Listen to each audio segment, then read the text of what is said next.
Hello. I seem to be having some issues with Twitch.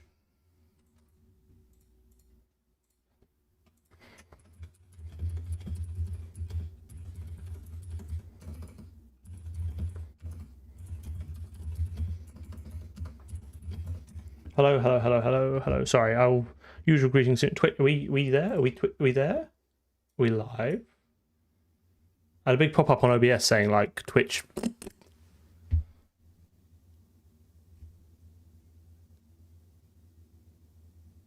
Okay, getting some Twitch messages which suggests people are there. Live, perfect. Okay, it's just OBS. OBS is too hot, and I empathise because I am absolutely bungling. It's so hot.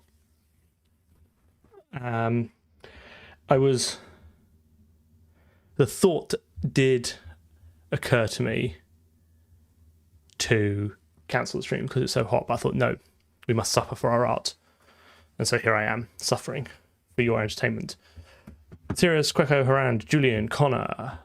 Hello, hello, hello. Trollo, hello. AC.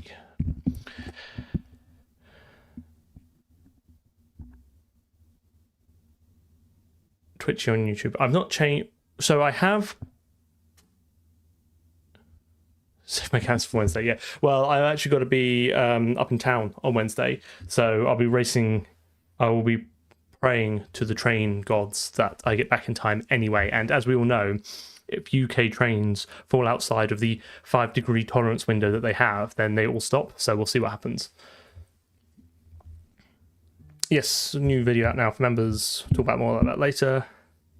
Yeah, it's gonna be so hot. I am hot now. But anyway, I have redone my Twitch, my streaming setup with OBS. So prepare for it to be absolutely garbage today. But let's try out some things. Let's do this together. Okay, so first of all, coding window.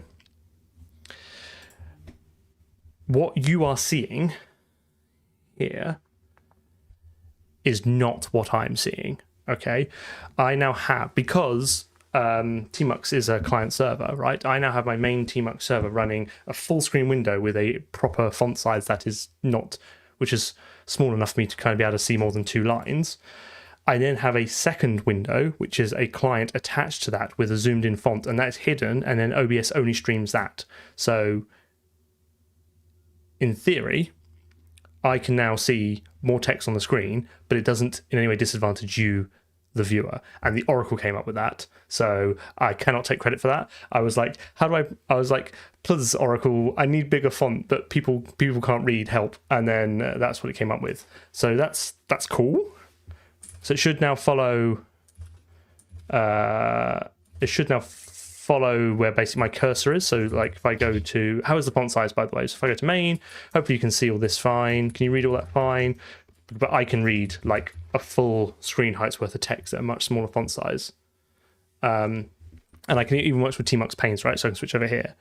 The next one, which was also, I hate to say, the Oracle suggestion, is make run now runs a batch script which fires off a WebSocket connection, which means when the game runs, it automatically switches to capturing the game full screen.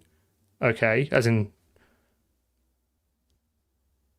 so this is now just capturing the game window, but most importantly, this is full screen for me. This covers my entire screen, so I now have so much more screen real estate for, yeah, the transitions are a bit naff. I've not fixed those yet, so you'll have to make do with the ones, but whatever, fine. It'll just become an in-joke. So this is incredible. I was playing around with this earlier. It feels like a game now, like having this full screen. It's crazy. Like, and I've got so much more screen real estate to play around with because we're basically going to want to be editing this inspector here today. I needed more space. Yes, I appreciate the font is quite small. I don't know what I can do about that. Yeah, well, we'll see how it goes. But for now, like, it should make my life a little bit easier. We'll see. If it's really impacting everyone's enjoyment, then I would turn it back. But for now, it's nice being able to test this on a much bigger screen. And when I leave, it should transition back to the code. You know what? I'm probably going to keep that. I think that's really funny. So that is a trade-off. Maybe I can increase the font size of ImGUI a bit so it's more readable for you guys, but I can still have a bit more screen real estate. I don't know. And then, which also means I now have Stream Deck buttons which switch between the two of them. So it means even though the game is capturing the screen, I can still switch back to the code if we want to debug it. So I will be reusing the built-in debugger a lot more now. And the other one is I now have, again, ready for a transition.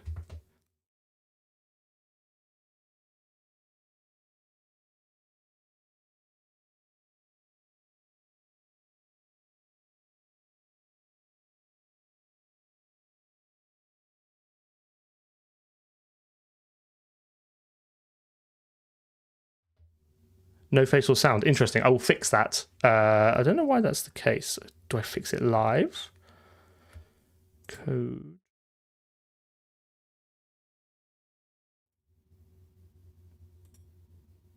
Okay, I might need to fix the browser. I think I see what the issue is.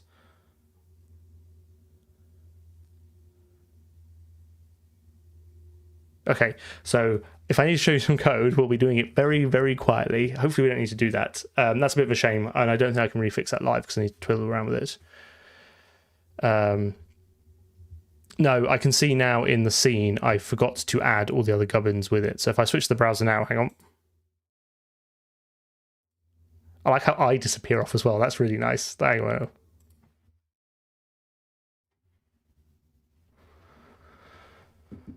Okay, right, well, I fucked around for that for a bit and killed some time.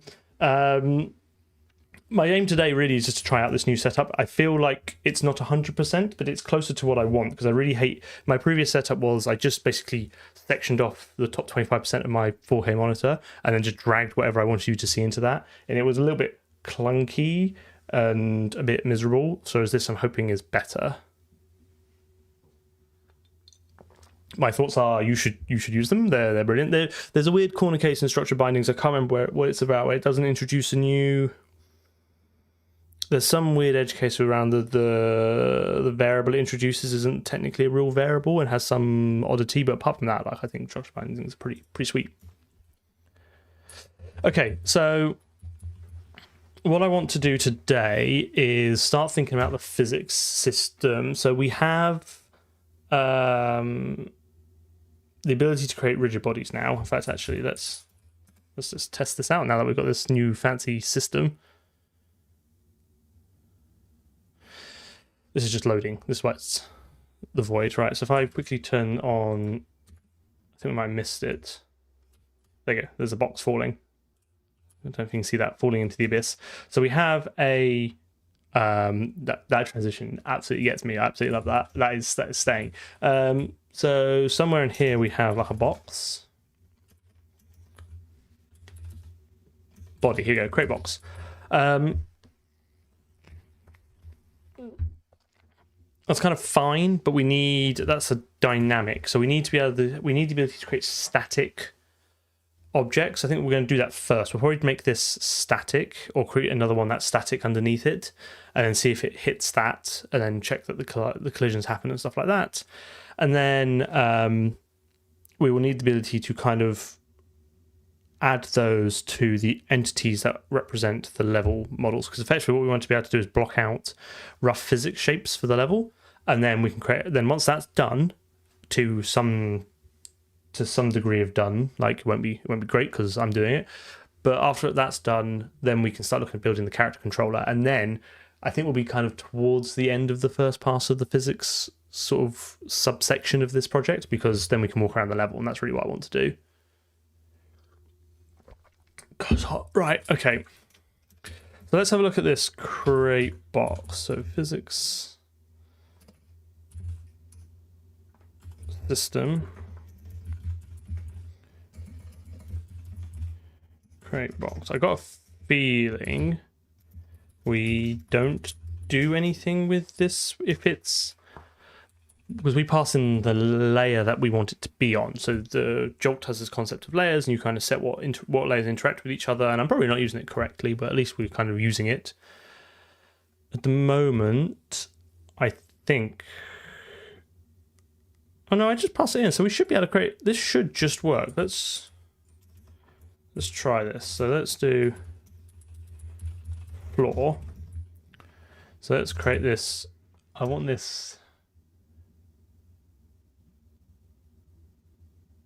quite wide but thin. So let's do -10 minus 1.0f minus 10.0f, and then do 10.0f, 1.0f minus 10.0f. Is that going to give us a reasonable sort of wide but thin box? And then we want to start this like -1 static.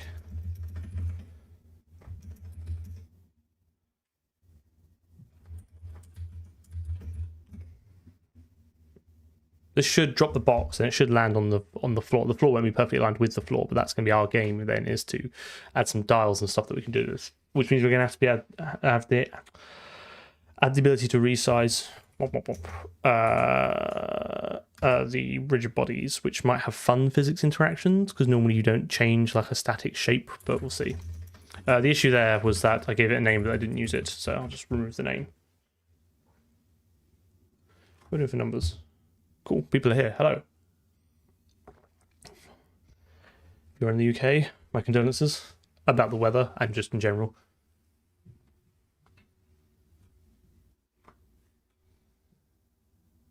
Oh, does the screen... Was that... I didn't see that. Hang on. Okay, so the box is... Perfect. Okay. There's quite a lot going on here. Let me just see if I can... I'm going to have to change the color. Okay, so this is the static box here, this grey one. So we might need to change grey from our colors. So we use grey at the moment for the sub AABB debug lines, and then Jolt has given us grey for the static entities. 4K, mate. Look at all this space.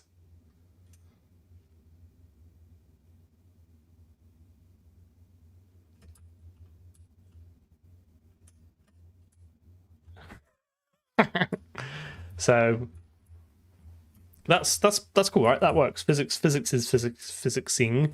I assume I think I can set the colors in Jolt, so I might pick some different colors at some point, just to keep everything different, because I like green for our green and gray there. So maybe this should be blue for static. Can I change that? Can I change that?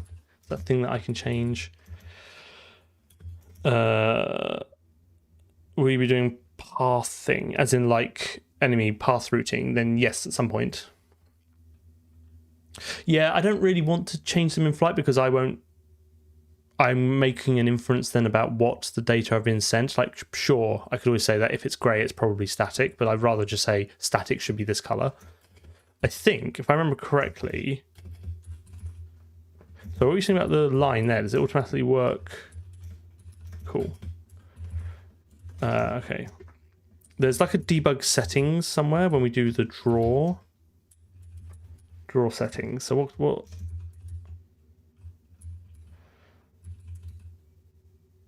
what can I change? There you go. Draw. I think I'm going to want to probably do a immediately invoked lambda here, just so I can do that. Return that, and then I can do auto settings equals that. Return settings, and then we can do setting. I don't want to. The problem with using the aggregate initialization, which I normally prefer, is it's then normally like you have to set all of them, and I don't really want to set all of them. I'm happy for the default, then just override the ones I want. So we got like draw rigid. This color scheme for the shapes. Ooh, have I got a... I'm not seeing a lot to change color here.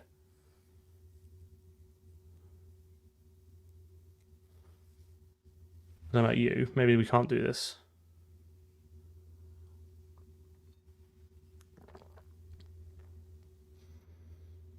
C++26, because part of this stream is to provide a sandbox for me to play around with new features and then to kind of talk about those new features and show people how you might use them. So that's why I want to use the latest and greatest. Also, I think like we should aspire to using the latest and greatest anyway. The big 26 features we've got that I'm using at the moment are reflection and contracts, and they're both in this project. There's some other big ones coming in the future, which maybe we'll use, but those are the big two that we've got and am using. And OpenGL, it's just easier for me than Vulkan, right? Like I don't need Vulkan. So why cry? Like why inflict all that misery upon myself? I don't know if I can change the colors. There's this coloring scheme to use for shapes, but that looks like an enum, which obviously won't let me find the symbol of. Obviously, why would it? Okay, fine. Let's just color. There's E-shaped color here. Oh, there's static gray. Here we go. Oh, that might just be built in then. If you look at that, sleep color, static equals gray, keyframe equals green, dynamic equals yellow, sleeping equals red. So I probably just don't get a say in it.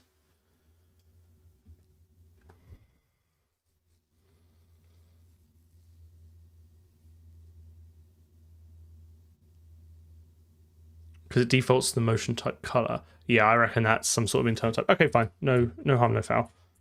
We'll just stick with it. I'll just work around Jolt. What was I doing after all that? So I got the floor now. So now I need the ability to add in and move a rigid body. Oh, this is gonna be a real pain. This right? Okay, so let's start writing some. I have literally no idea how I want to architect this. I think entity wants to own the physics rigid bodies. Agreed. I just need to change it at some point. Oh yeah, that's a good point.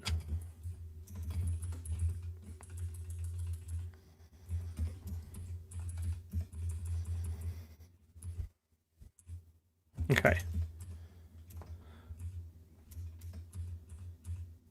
Okay, right, there. So let's look at the entity. So the entity is it's gonna have to put it in the description, isn't it? Which means it's gonna have to serialize it. Oh, this is gonna be really gritty, this. But it's got to be done.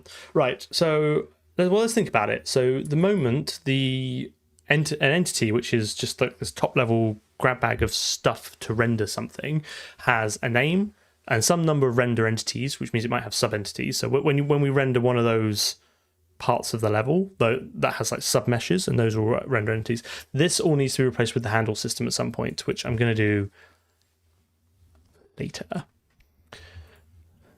And then we have a top level transform, which we'll need to then percolate down into the physics entity. So let's start writing some code. So let's do hash include. I don't really like I might have made a mistake here. Do I have to bring in the whole physics system to get access to the handle? That's a little bit lame. Let's do stud vector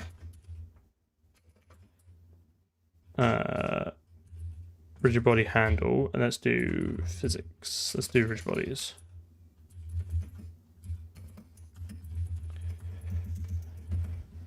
I think all we need to do is first just spawn a square onto one of them, okay, and then just check we can move it around and scale it and rotate it. And I think that'll be that's a good starting point. That's a good MVP, right? And then we can work out how we're going to change those individually and scale and set their individual transforms first, because they're going to need. Oh yeah, it's going to be a real pain. This. Okay, imagine I get a box, right? We're just going to use boxes to start with, and I get a box and I slap it into one of these level gubbins. And I scale it nicely to make the size of the wall, and it's all perfect. So that will have an inherent transform in it. But then when I move the whole entity, it will need to move with it. But then I will need to be able to reconstruct the original transform, because if I now need to make it like a little bit higher with respect to the parent, tricky.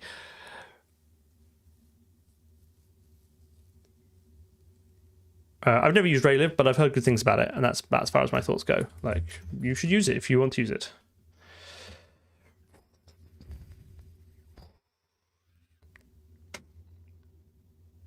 Physics, yes, but does Jolt allow me to maintain that separation? Can I? Because Jolt will presumably always want an absolute transform, right? It will just need to know what the final transform of it is, and that will be embedded within the rigid body, its internal rigid body implementation. How do I effectively, before it does the physics update, pre-multiply it, like, and do that multiplication and keep it separate? I may need to maintain a separate original transform just so I have access to it. Yeah, but what I'm saying is once I've updated it, Jolt now has the composition of the transformation of the parent entity and the internal rigid body, right? So then when I need to get back the individual rigid body transform so I can scale it without scaling the entity, where does that information now live?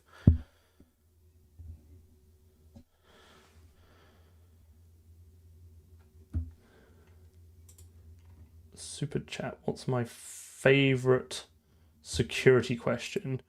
I don't know, like the capture one where it says, can you click on all the bikes? Because I do click on all the bikes, and I must be a robot because it never accepts my answer. So it kind of fills me with existential dread. So that's probably my favorite security question.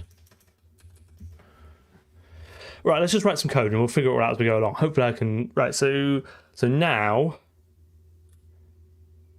I'm probably going to have to...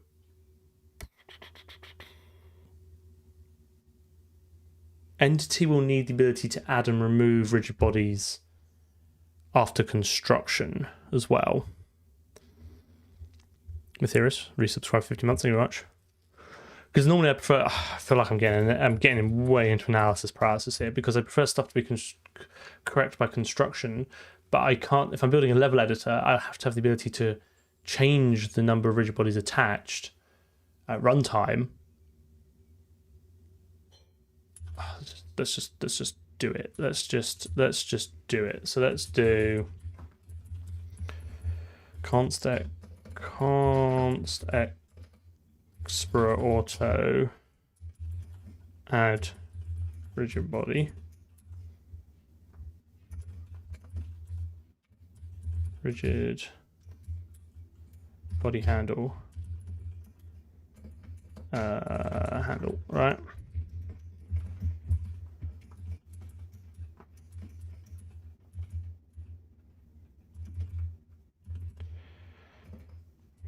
It's too hot for these deep design questions. So now I should be able to do rigid bodies dot pushback handle. This is going to want to do rigid bodies like that. Okay, so I now have the ability to add onto an entity and rigid body.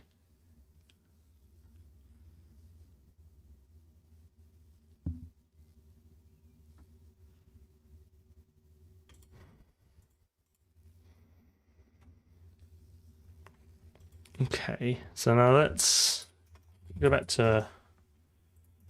Let's go back to main. Let's get rid of these for a second. Oop. Okay, and now let's go to the debug renderer, which I did start to refactor, but not as far as this, so we're going to have to just bung this in the miserable inspector. Look at this. Look at this. Right. if it is an entity, then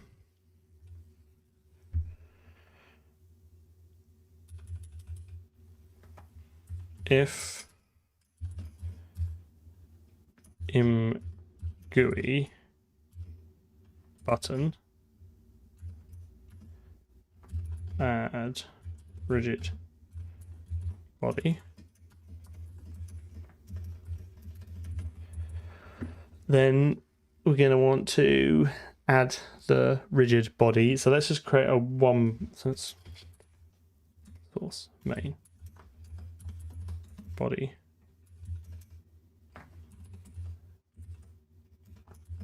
Do that there. Oh, no, just delete that and then do static. Don't need to namespace it because we are in the UFSP namespace. Do need to do service. Oh, I got that included. Do you have this? Sorry, I trailed off my own thoughts then. Service physics system dot create box. Pretty sure service is a global function. Which I'm out.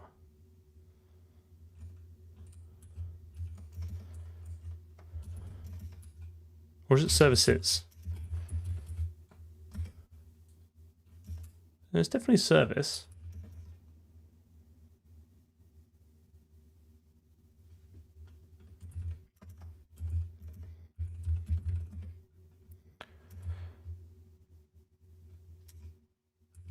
Unless am I...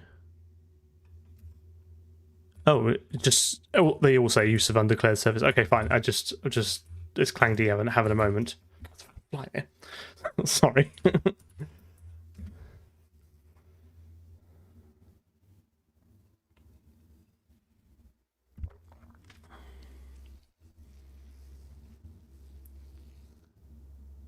Oh yeah, probably should do something with that body. Right, so now that I've got that, I do have a double point. Oh, hang on a minute. What's this? Let's shift this down. Get rid of this. Don't want to be a 2-star programmer today. And let's do entity add rigid body. Probably const as well. A main up to logbox. Everyone's favorite. Maybe unused. Maybe. Who knows? It's impossible to say.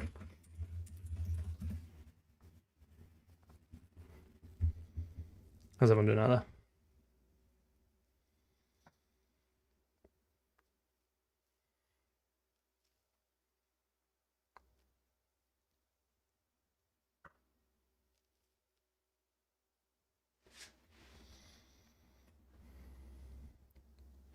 Okay.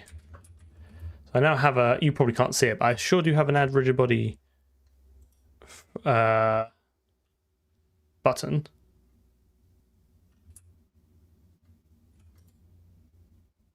Okay, yeah, okay. Obviously it has no... Where do you put it when you click it? Do we find the central point? We probably take the average of the... Probably put it at its current transform, don't we? Anyway, so that adds that to that. So that presumably is now attached to this. But obviously if I move this, it won't move that. So the next... I have to change that grey. It's really doing my head in.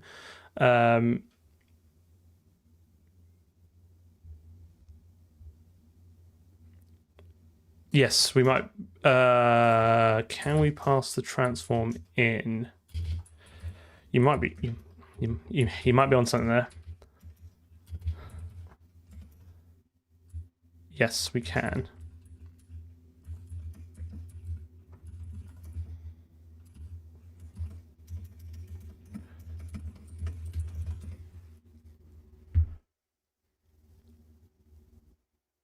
That will give us the inherent rotation and scale, though, which I got a feeling we don't... I think we just want to give it the position, actually.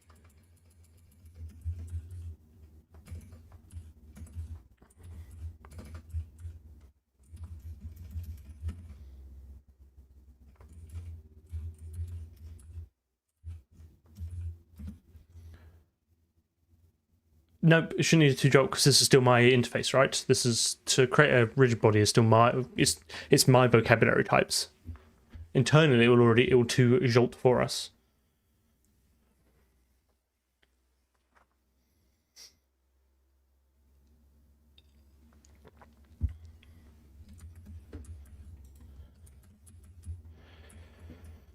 So let's do add rigid body.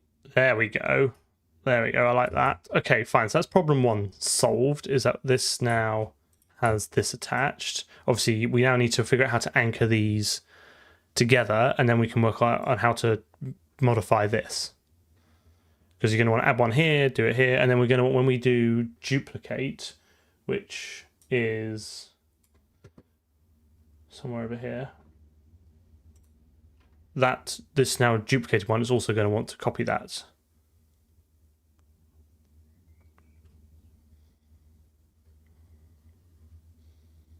We happy? Let's just, I think we could probably, that's probably worth a commit. Okay, so store rigid body handles in, this is going to become a lifetime nightmare soon. Like, when you delete that, we're going to have to return the, I suppose the handles aren't reference counted, are they?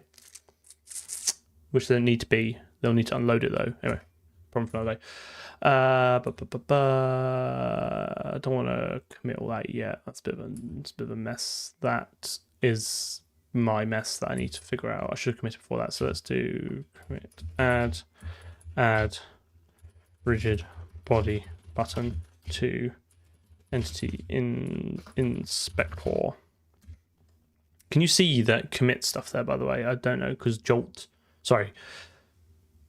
won't necessarily focus around that cursor.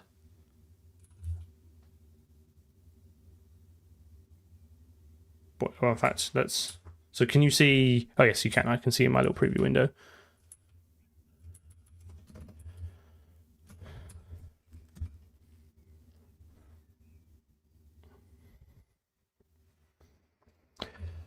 Okay. Right, basically done. Ship it, mate.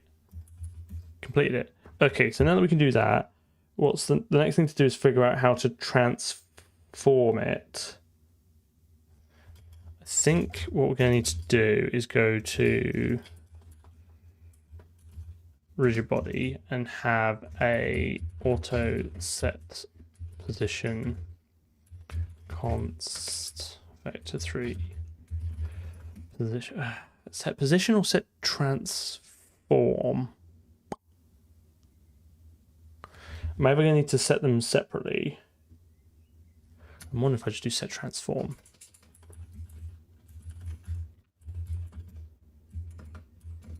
Because then I can just pass the entity transform straight into it.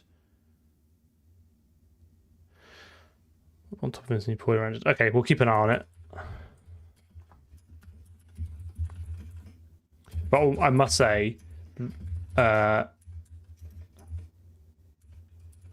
this is already much better for me, like, to develop with.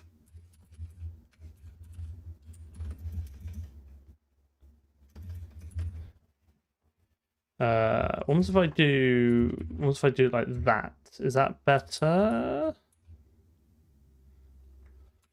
No, it doesn't follow that. Okay. I have to think about lazy git. It's not the end of the world. I'm sure we'll figure it out. I'll ask the oracle. Right, okay, so let's... For just my own sanity, this is significantly better.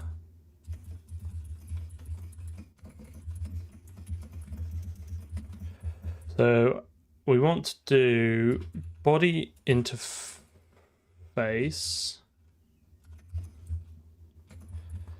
set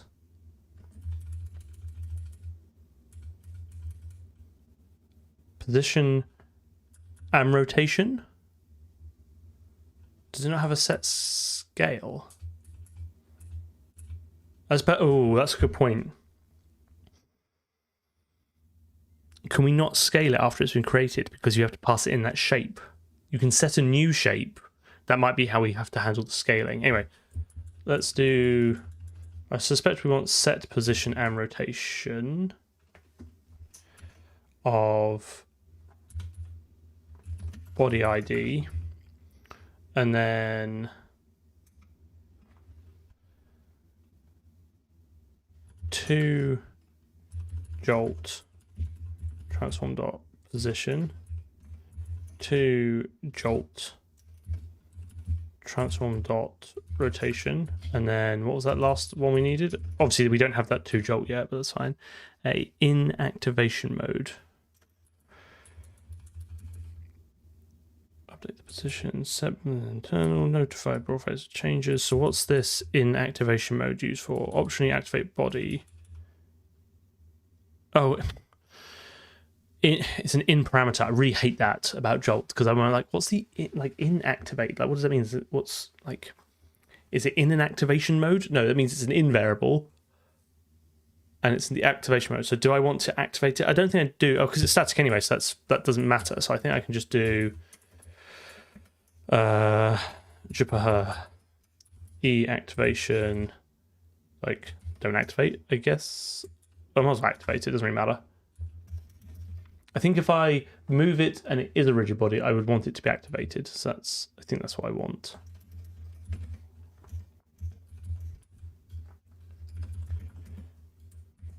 And then let's do a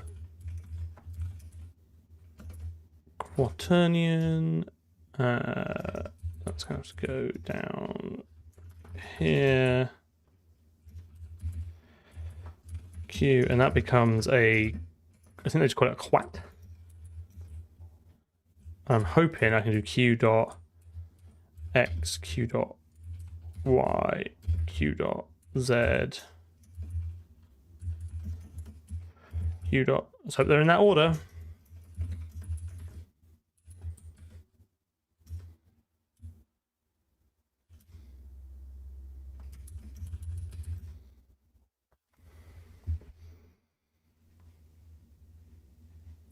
So what we are seeing is actually rendered based on what you're seeing. Yes, I have. Oh, I'm going to switch to and show you that, but you can't see it. So OBS just captures the window you're seeing, but what the window you're seeing is just a tmux client attached to the main tmux server that I'm seeing, which basically means it's the same tmux session, but the terminals are separate window instances, so they can have different font sizes.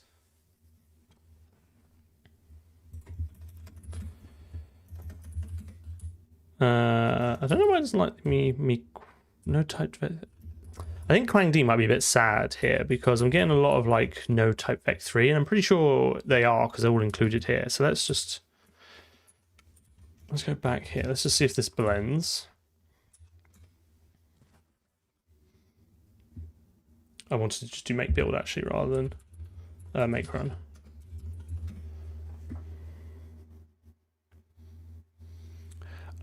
It is not something I thought of myself. I asked the Oracle, and it came up with that suggestion. Someone redeemed something. What was that? Explain something in the game. What would you like explained? Because I really don't want to go and fix this. I've got there's a header includes. Something is wrong with my Jolt file. Oh, it's because this has come up here. That's why. Naughty, naughty. Can't be having that before the God Jolt include. Yes. People at work have started calling it the Oracle now as well, which is quite funny. It's maybe this will be my legacy. Maybe this will be what I'm known for. Is that I use the term the Oracle for the AI. Explain how I fix C++ errors. Carefully, mate. Although you did redeem it, so maybe you want a less pithy answer. Errors, do you mean, assume you mean compile time errors.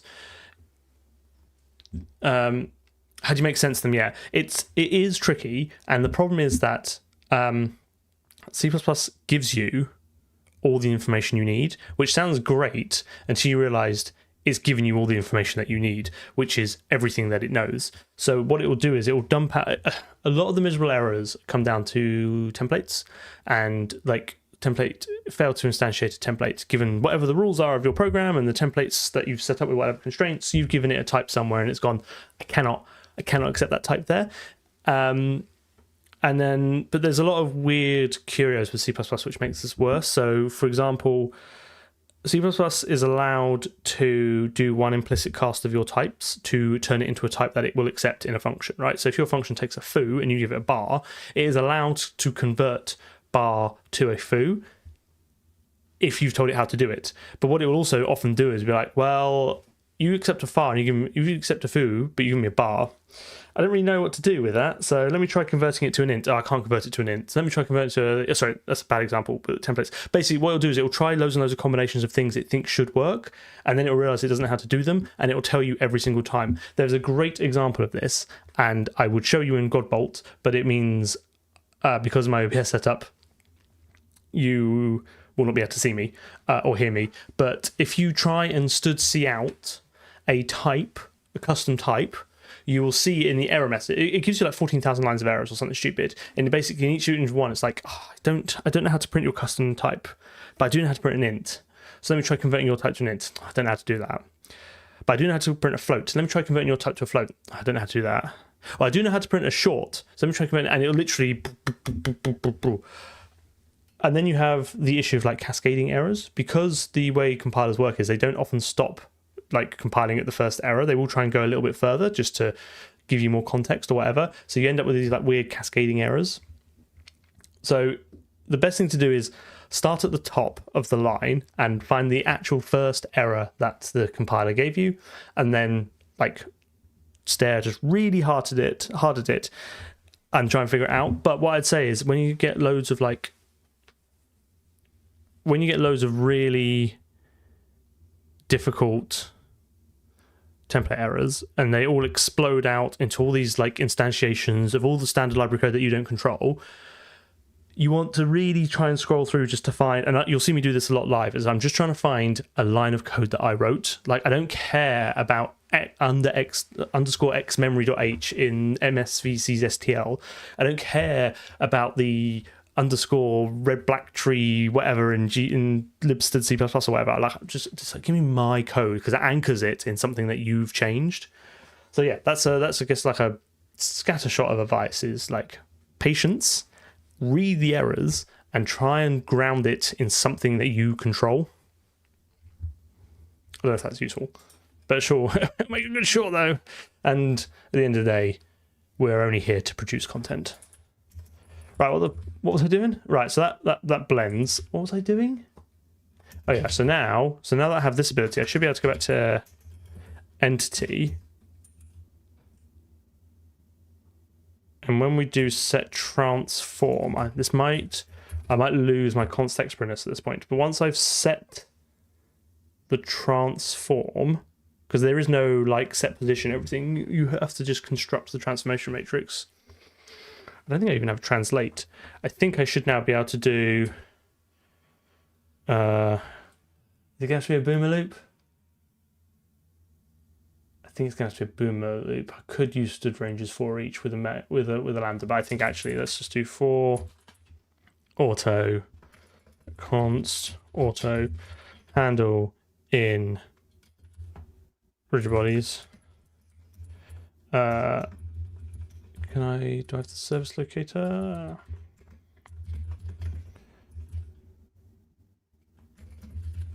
Core service locator. I should do service physics system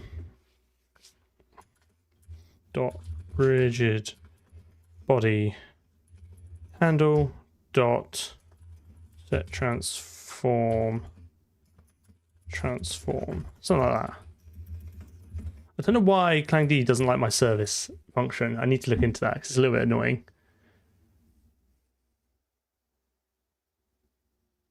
This will cause a bug. What will cause a bug?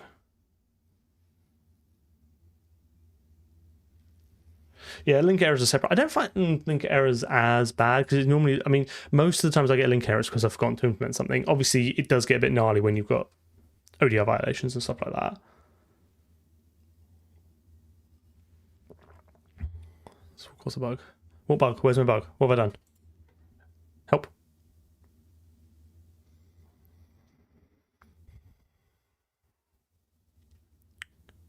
That's fine. Changing all the transforms to the empty one where there could be several. Oh, yes, I see what you mean. This is the issue now, isn't it? So this is where I need to... Yeah. There's got to be a difference between set transform and apply transform, right? Like...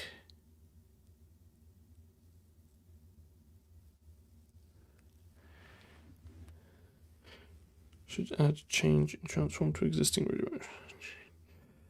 Yes, I don't know how do I construct the delta transform? Do I need to take the inverse? Because this is just a new transform. I need to know what the difference between the old one and the new one is. Is that... Just trying to think of my matrix maths now. If I would have new transform equals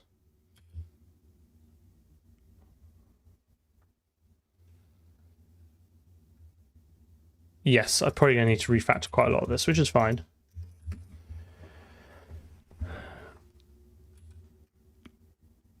I don't know if you can just subtract the transforms though, can you? Is that because doesn't that just do member-wise subtraction? Is that the same? Is that delta correct?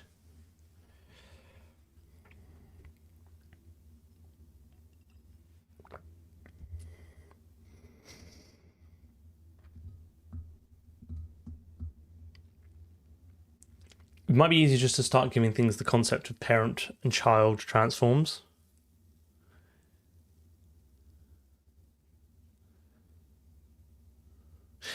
But is that how the maths works? I'm happy to add the operator. I just don't know if that's how the maths works. I'd have to check it out. But what we could do is we could give... Let me just see if this... Let's just see if this works first. And then, yes, we will have to...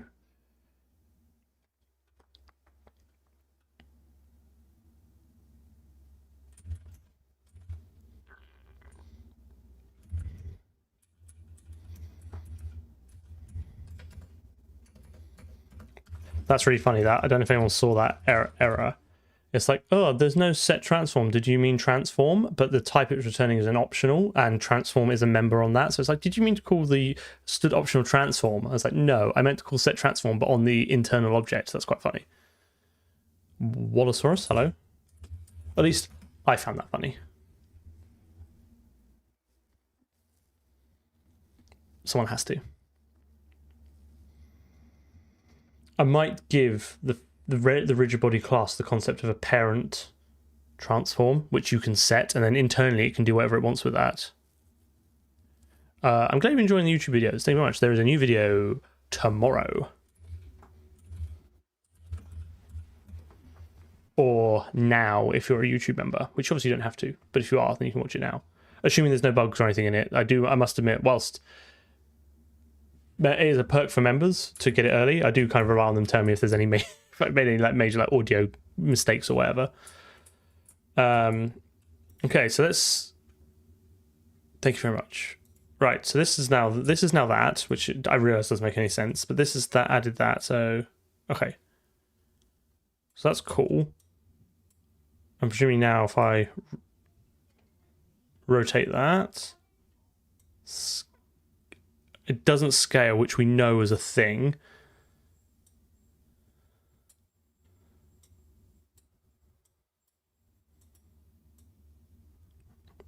Okay, I'm reasonably happy with that. I'm going to change these lines because it's really doing my head into I think like a dark green.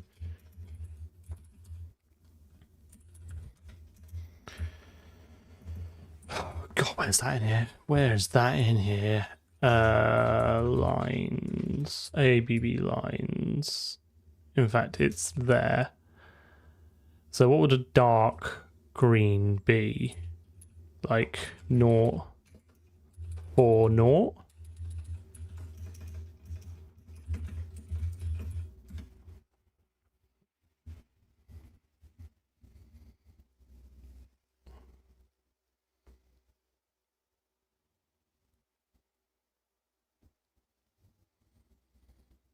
Is it bad practice to do auto template? Do you mean deduction classes? You mean deduction guides? No,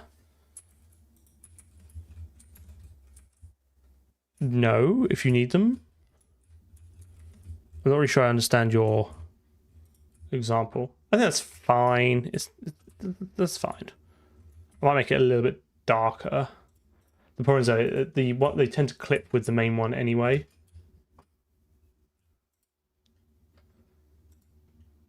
But I think that's fine.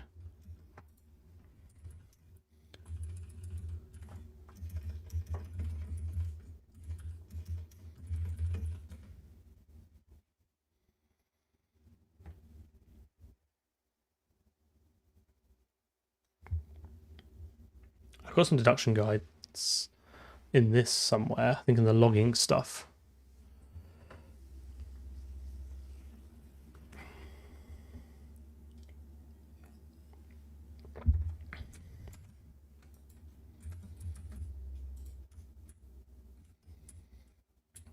That'll be fine. Yeah, nice. Okay, I like that.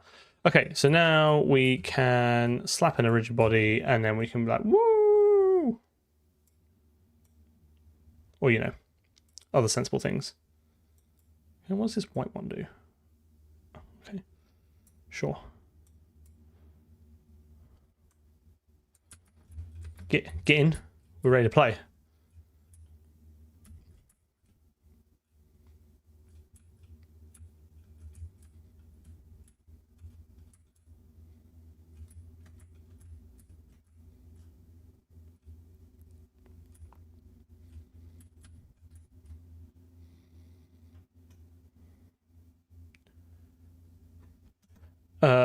The new transitions, I got a plugin for it. The reason I have the plugin for the transitions is so this works. But I think they've got some weird default for zooming in and out. I need to see if I can change that because I don't know. It is, I don't know, or it's a bit silly. Or maybe we'll keep it. Okay, what am I doing in my life? Let me just commit that quickly before I forget. Okay, so you can kind of see the commit message, so you can spell check me as I go along. Make sub AABB debug lines dark green. Do I want yeah, I guess scale is going to be important because it's going to be tricky. So should we commit out what we've got then? So we can set.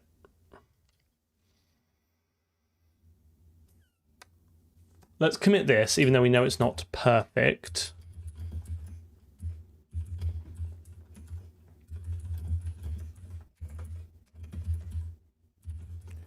At least we can go back to it if we make a total pig's ear of it. So set transform for rigid body. Hail this. Commit entity set rigid body transforms. Loads of commits. Commits for days today.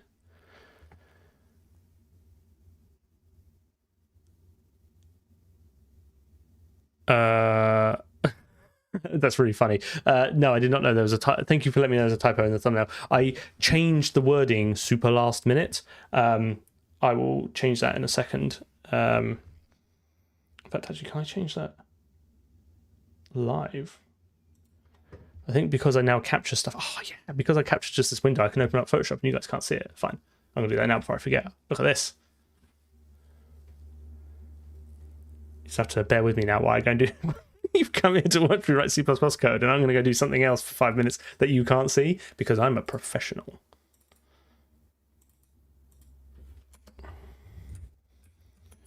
Overflow thing, not file. Export, quick export as ping. Thumbnail revision 6 because I've had a really good go at doing this one. Close that down. Open up YouTube. You shouldn't be able to see this. No, you cannot. You go to YouTube here. Content. Oh man, there's a short's just gone out. God, it's content flying left, right, and center. I can't keep up with it. Look, it's not my fault. I'm basically illiterate.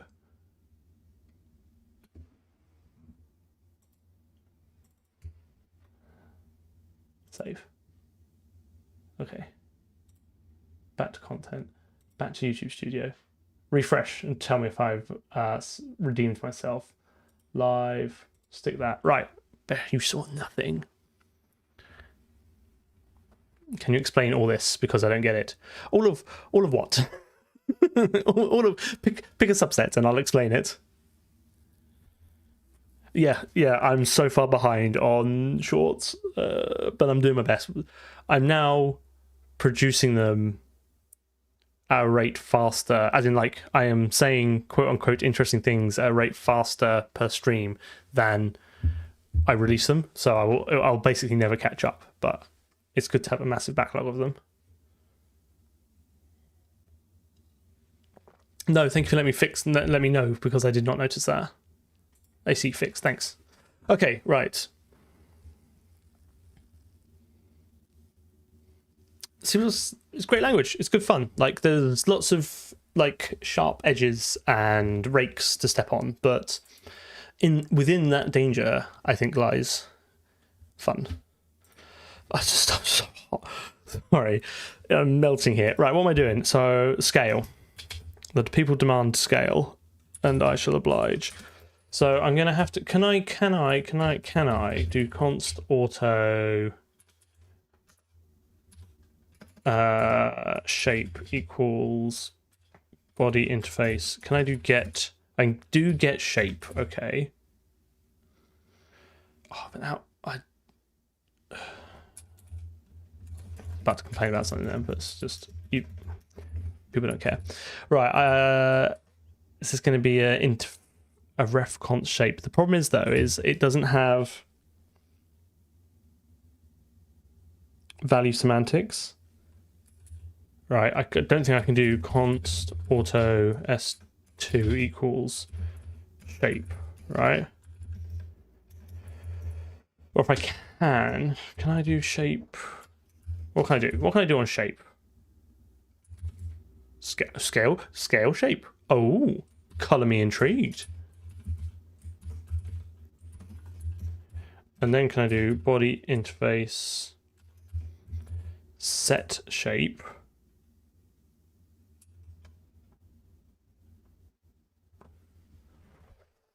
Update maths properties. Oh, interesting. So if you scaled it, you could adjust the maths, but we don't have maths for the moment anyway, so that's fine.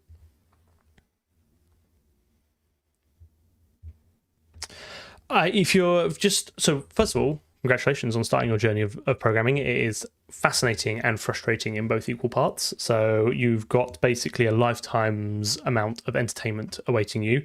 So congratulations on starting. I think that's a really exciting place to be.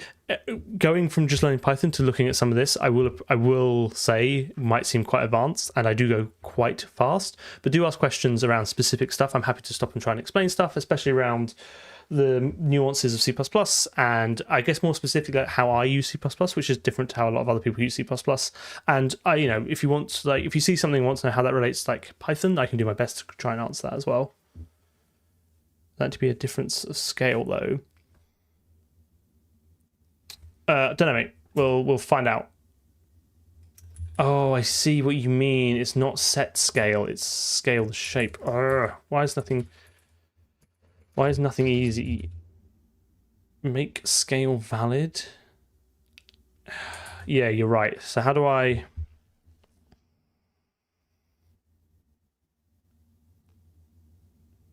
Let's just set it and see what happens. Like, let's just go for it. Sometimes I just gotta make some mistakes. Okay, so what was all this hot mess now? So now I really hate this body ID gubbins, but here we are. Oh, it's a pointer. Shoot. So does that mean I now need to set embedded on that?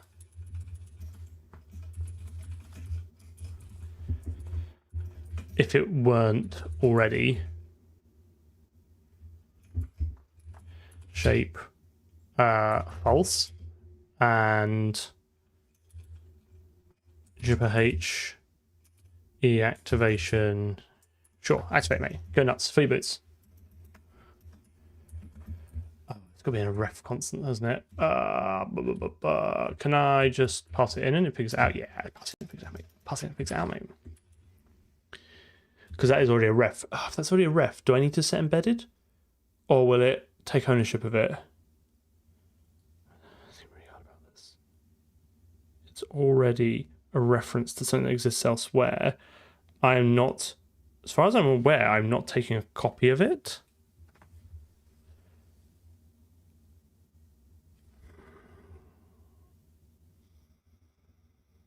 Yeah, fuck it, let's just see what happens. Sometimes that's all you can do. I cannot follow Jolt's logic sometimes, internal logic. I've just got to see what it does.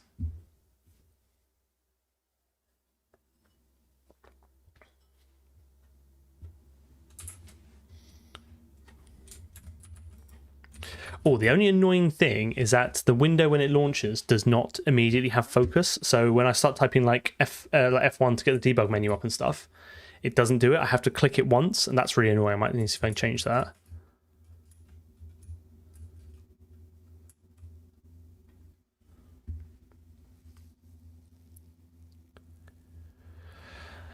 People are free to criticize my style. The only thing I say is my style is at least consistent within my own code base, and that's basically what I can really offer people. I like the trailing type return because I think it reads semantically clearer. I actually normally care most about the name of the function and then the arguments it takes and then the return argument last. So it actually reads left to right better. I think it keeps everything aligned nicely as well. So but other than that, it really makes no difference. Like it's dealer's choice. Right, click this, crash. Oh, that's nice. When it crashes, I get the code back. That is nice. For instance, entity here, these all line up really nicely now because of the auto type return, and that pleases my eye greatly. Okay, let's run this under a debugger now. See if this still works. Oh mate, you can have a bad time looking at those debug windows. Okay, so I run under the debugger. It does not switch focus to the game, but that's fine because I should be able to do that with this button. Oh, I absolutely crushed it, mate. Pro. Click here. Click this, crash, press this button to go back to the code. It did not go back to the code on my window, so there's that. Right, okay. If I click around, does it follow it does follow the cursor. Okay, fine. So you're going to get a slightly reduced experience, but it's fine. So debug break in MinGW, do not care. Can I make this a bit bigger? Seeing as like, right. So it doesn't like set embedded in set transform. So let's do rigid body. Maybe I'm not allowed to set that there. And it's definitely if we go into here, reference.h 45. Oh, here you go. What's this?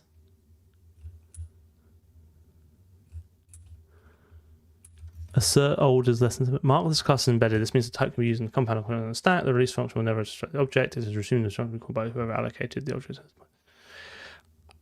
If I'm asserting old is less than C embedded, I wonder if that means it's already embedded. Yeah, I think so. So I think we can switch that off, sack that off, go back here, throw that into the sea,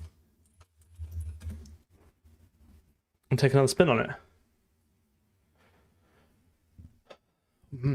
Twitch and YouTube was very close this evening. You guys should fight.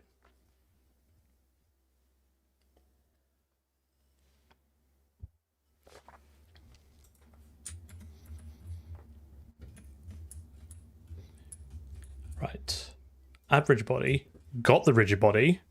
Can move the rigid body. Can not scale the rigid body.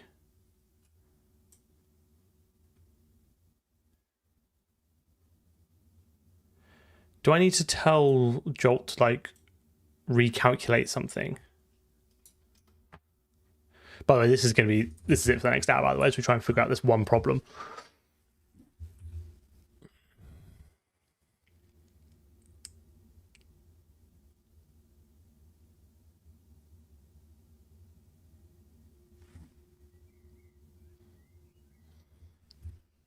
We could probably print the transform and check that we do have a scale component and it's not 1. No, we must. It must do, because we have the thing was scaled.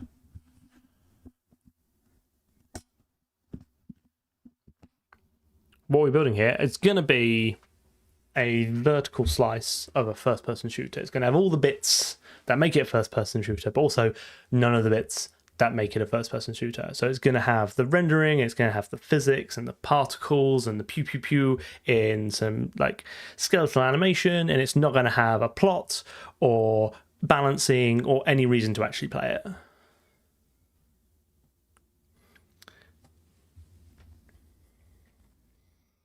But the next project, though,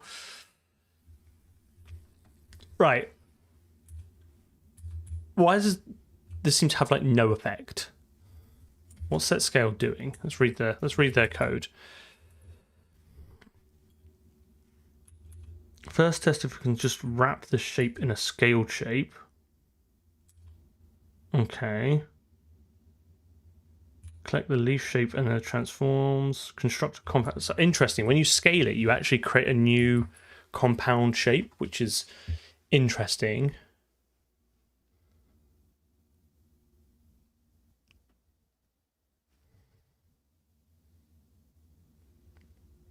Could debug it and step through and see what's doing. So this returns. Oh, this returns. Oh, hang on. Hang on. Did anyone see that? It returns the new shape. So do I now need to do in here? That's going to give me a... Oh, sweet lord. Right, okay, fine. How do we do this in the physics system? Because I'm going to want to copy it. If I split this window, right, can you... No, you cannot. Well, great. Okay, fine. Well, I won't be using split window anymore then.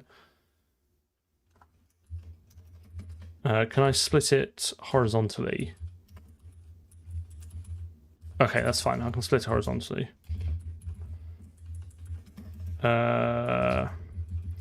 What I want is where I do all this gubbins before, so...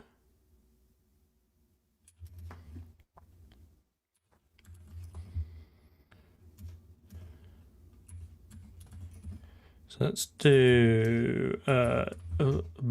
Alright, so we have this in the main one, right? So get rid of that. Get rid of that. I want to do... So... Scaled result equal... Let's hang on.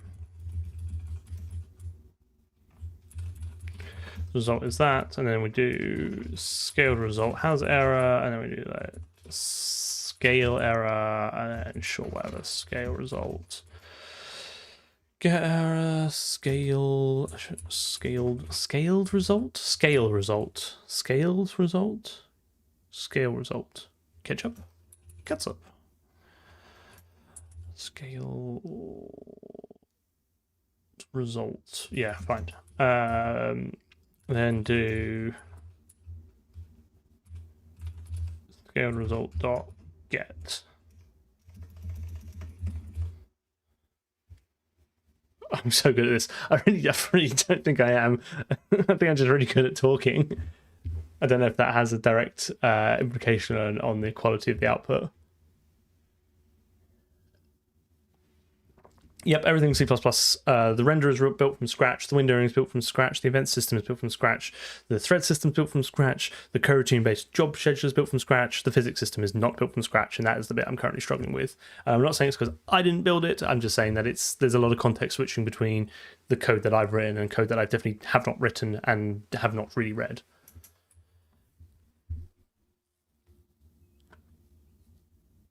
Games. I don't know. I've never made a game, so I can't really tell you whether a game design document is a good idea or not. Like, I literally have no experience on it. It sounds like a good idea, and I suspect that if I were to write a proper game, I would create a game design document because it seems like a sensible thing, but I don't have any actual experience to tell you otherwise. I'm really good at the coding part. I'm really good at writing lots of code. Whether that code is any good or not is neither here nor there. But thank you for the kind words. I'm being a little bit glib. Because I am so bloody hot.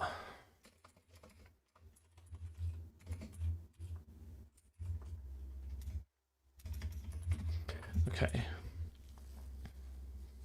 It's not error, isn't it? Isn't it? It's exceptione.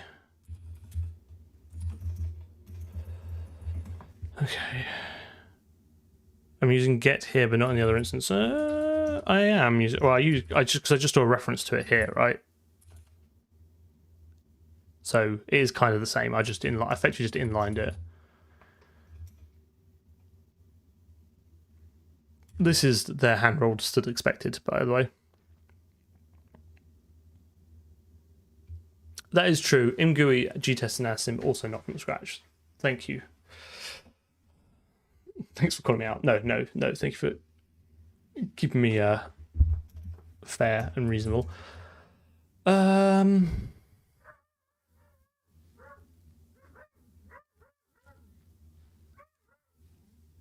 Dog barking outside my house.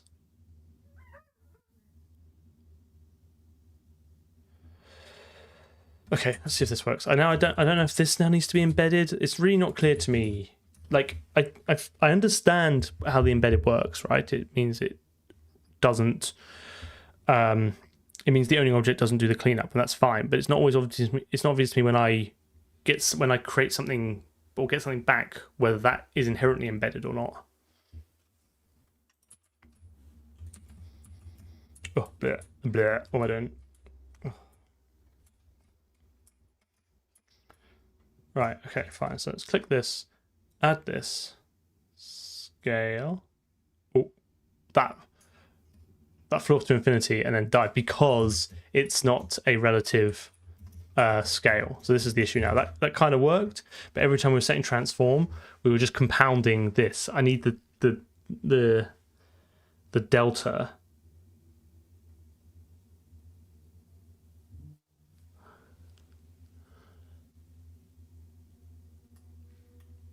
So this is now where we need the idea of a parent transform, and then we apply that the difference to that. Because that's going to set.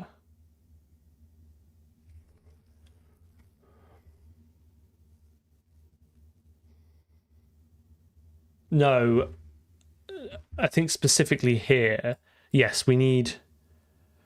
How do I find the difference between two transforms? So if I got two 4x4 matrices which represent transformations of translate, scale, and rotation, the scale's just in the last column, right? So I should be able I can diff that. I can definitely diff those.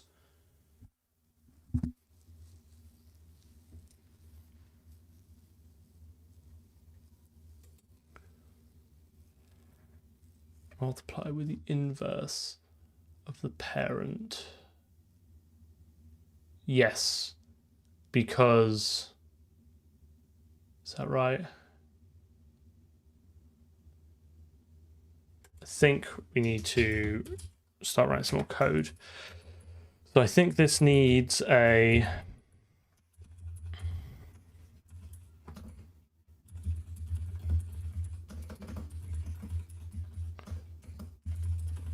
And I think this needs a transform.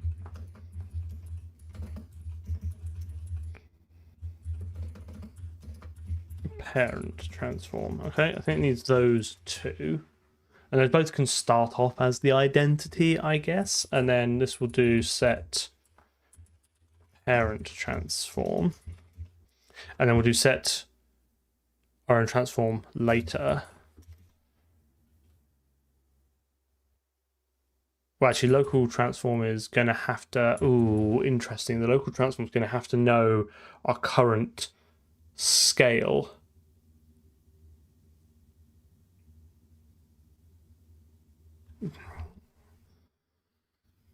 No. Yes, no. If I have a 2x2 box, is that a 2x2 box with a scale of 1 or a 1x1 box with a scale of 2? It's a 2x2 box with a scale of 1, right? So I draw it to the initial size and then I scale it relative to the original size. So this will need to maintain its own local transform. I think that's fine. I think I got it.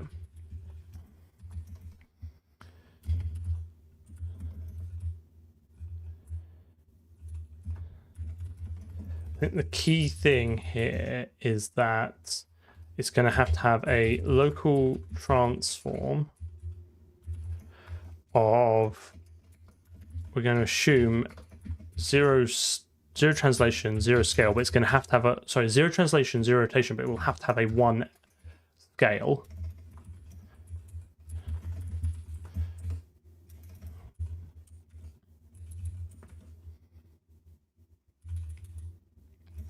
Why did I do it that way around? Okay, fine. What an idiot. Past Nathan's fault, and now future Nathan's problem.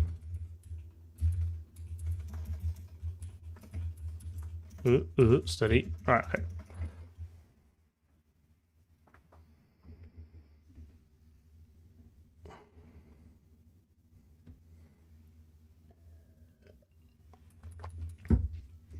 So this is going to do, this is going to straight do parent transform equals transform, right? And then we're going to need to do local transform is going to be equal to, oh, right, okay. Is it, is that the right way to do it?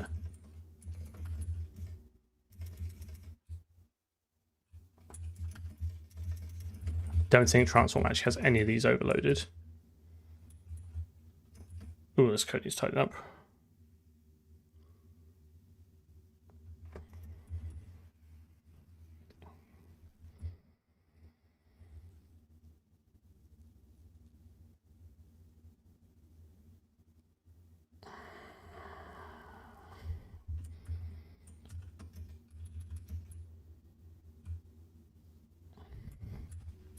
All right, this is gonna be horrible. Let me just local transform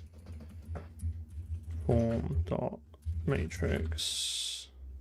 Is it matrix or is it cast operator? Cast operator, of course it is, because I wrote it. And why would I write anything sensibly?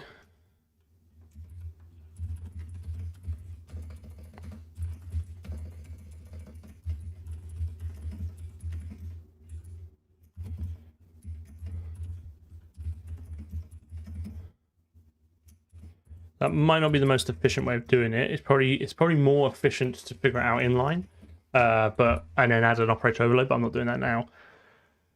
Good evening. Hello. What kind of FPS? Who knows? I want something Halo-y. That's kind of as far as I've gotten in the thought process. So is that now the new? Is that?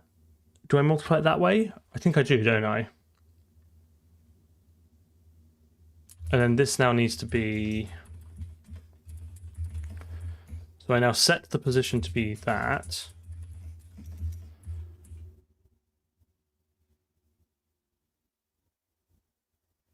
Okay, and then the scale is const auto scale amount equals, is the difference between the old and the new. So actually I might need to do this up here.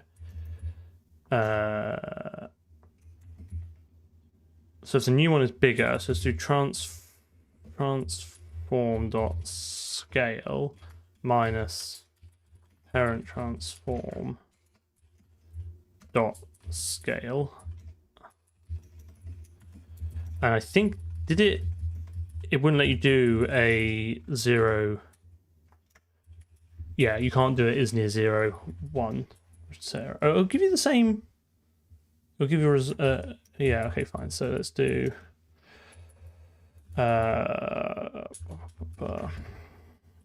if scale amount dot length. Oh god, I'm gonna have to do some sort of delta, aren't I, here? Column major. Whatever OpenGL expects.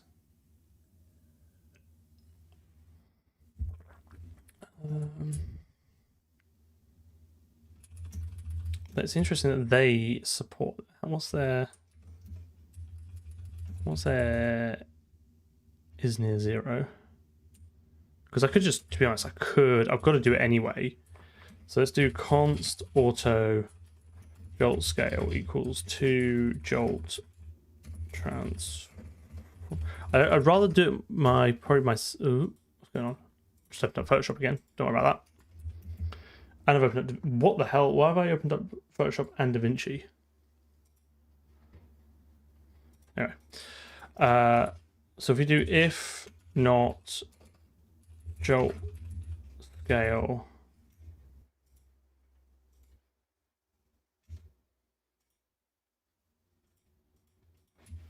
is near 0.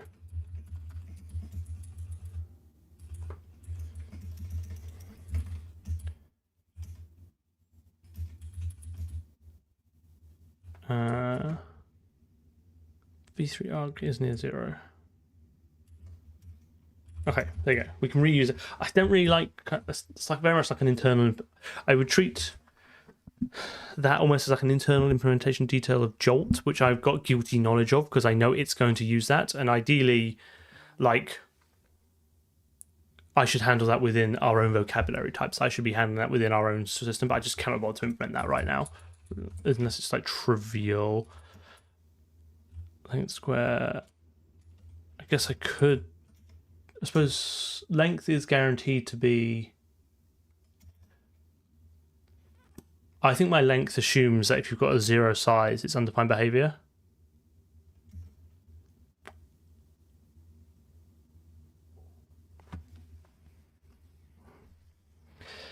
We should be scale amount, not transform, for 38 and 40. Yes, it is. Well done. I'm kind of happy for this. It's not ideal, but it is what it is.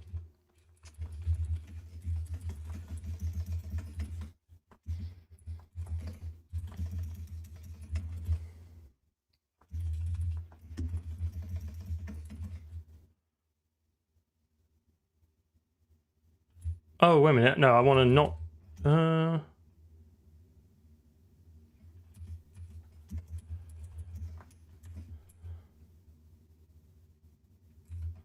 No, I want that to be jolt scale, don't I? Yeah.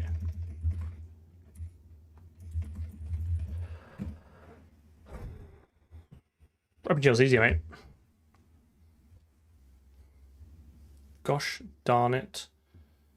Oh yeah, of course. I've actually wired any of the rest of this in yet, have I? So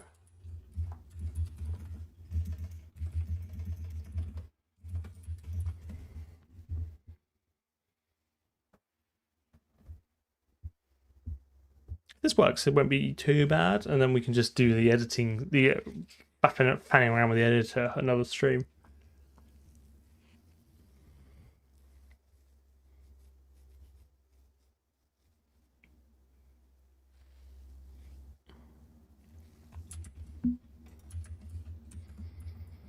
Okay, let's do this, and then add the rigid body. Check we can. Ooh, where'd he go?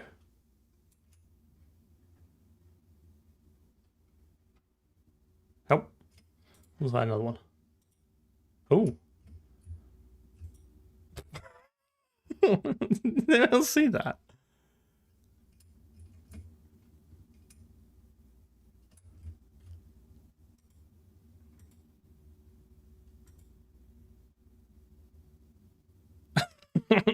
off it goes. For a static rigid body, it sure is moving. What?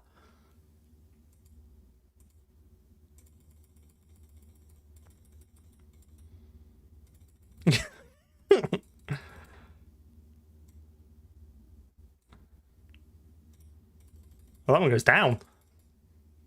What is going on?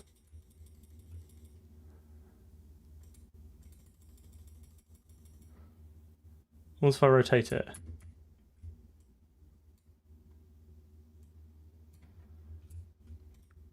No, I think now. Okay, so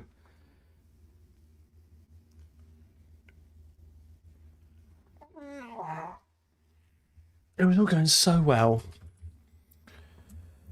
All right, let's remove the scale because we've obviously changed how this works, haven't we? We've done the parent transfer. I reckon is it going to be this? Is this the wrong way around?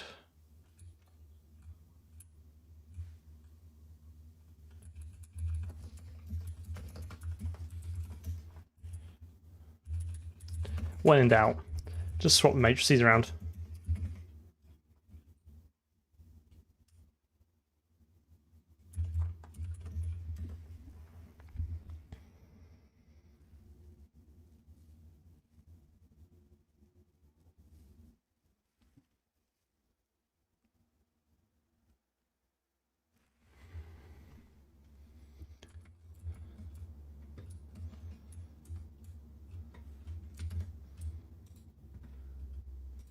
Okay, that's a little bit. Nope.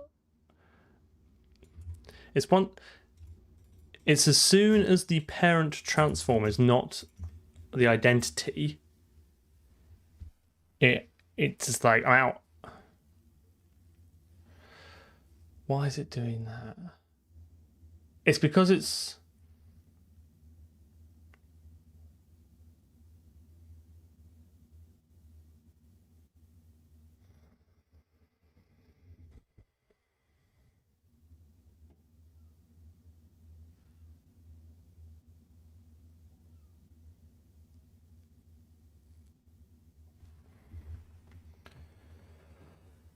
It's clearly applying the transformation every time, right? Because it's moving that. So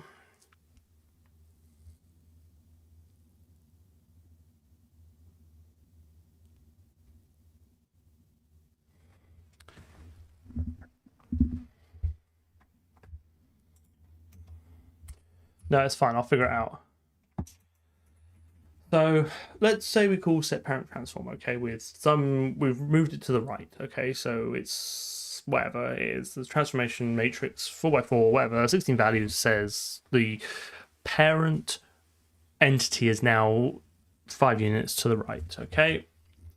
We set that to the parent transform and then we say, right, oh yeah, no, we need the diff, don't we? Because this is taking this as an absolute, not as a diff. This is saying the parent is now here. It's not saying the parent has moved 5. That's the problem. So how do we get that?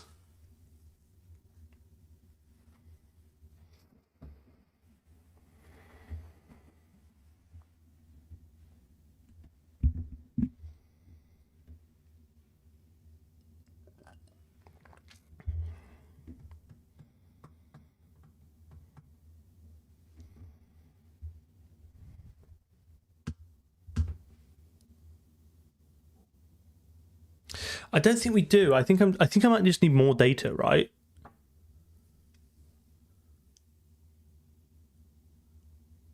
No, wait a minute, no, because this is setting an absolute position, so this is right. If I say the parent is now no, take that back. I think I'm wrong. Right, the new parent transform reifies itself to you now move to the right, okay? And then I say, sure, I might have some local transformation. So I blend that with the parent transformation. That will give me a new absolute transformation, which will say when you resolve this, it is the result of the parent's transformation and my transformation, right? I think the easiest thing to do here is to do, let's just set this to parent transform, right? And then and then let's get rid of all this gubbins. This should take us back to what we had before. What it would if I didn't balls that up.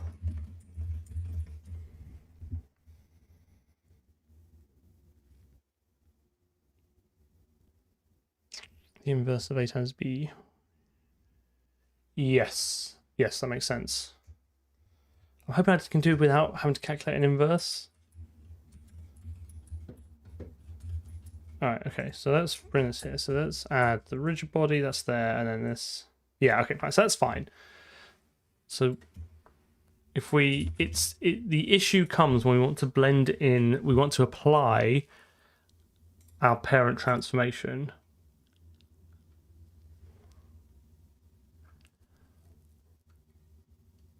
I think it's there, right? I think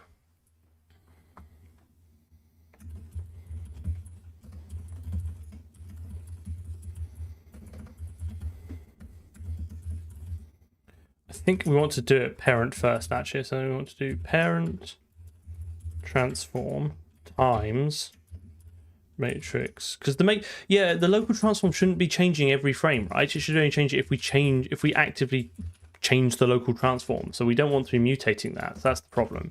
So then local transform here becomes new transform, right?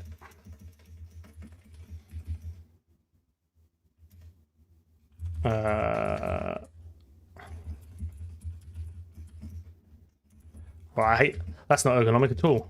Absolutely hate that. I'm convinced I can do this without calculating an inverse.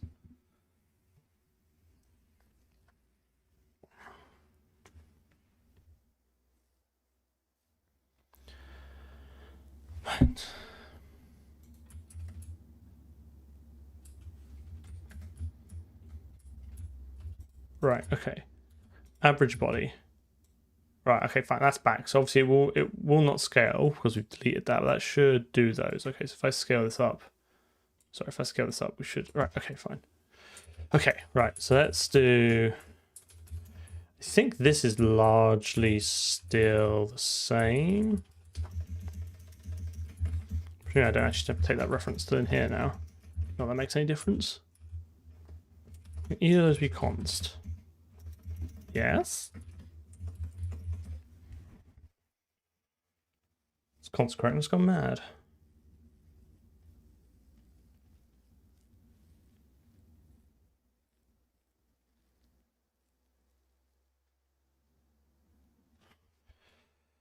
Yes. Okay, fine. Let's Right, add this. Add the rigid body.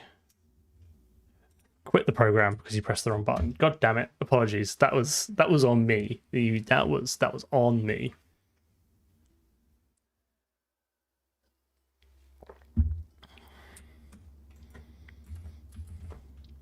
Because that shift key is awfully close to the caps lock and they do very, very different things. Okay, add the rigid body. Move the rigid body. Rotate the rigid body. Scale the ready. Where'd you go?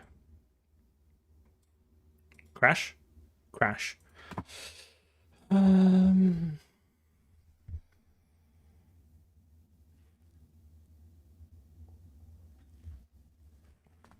don't know. There's a lot of backseat coding going on. I feel like I should be able to shift some of the blame. Right. Let's run this under a debugger. Let's find out what happened there. I don't think it crashed on rotation. I think it crashed on where I've scaled it again. I'm just going to scale it though. Where the hell am I? I'm over here. Right.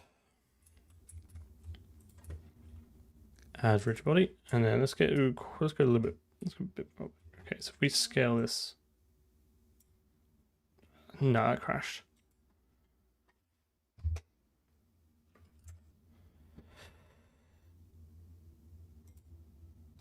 It doesn't like my scale shape on line 273. So let's do rigid body. Let's do 40. It doesn't like this. Specifically, it doesn't like 283.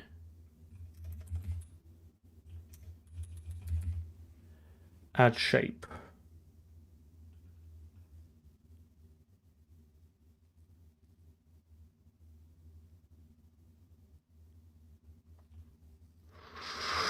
But it doesn't like it on the quat. But I...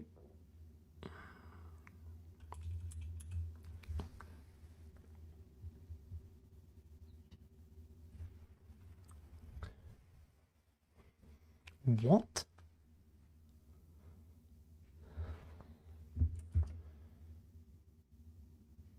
Yeah, shape and rotation. I wonder if this is...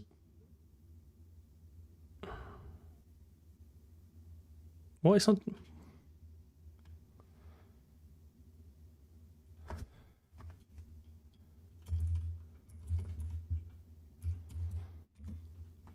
Uh, 3, 4, 4.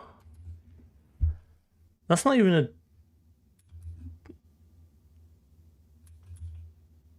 I cannot see how that could possibly... something... Oh no, sorry, 3, 4, 4. Ignore me. Is normalized. Okay, so I have a non-normalized... Oh god, Jesus Christ.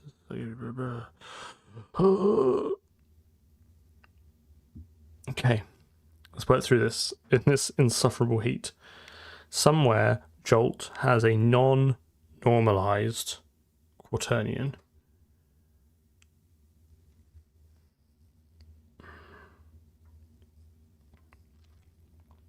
And this is when it multiplies a quaternion with a vector.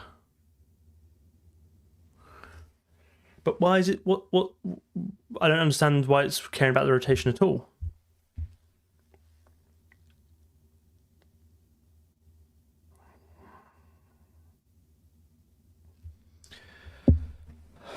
Right.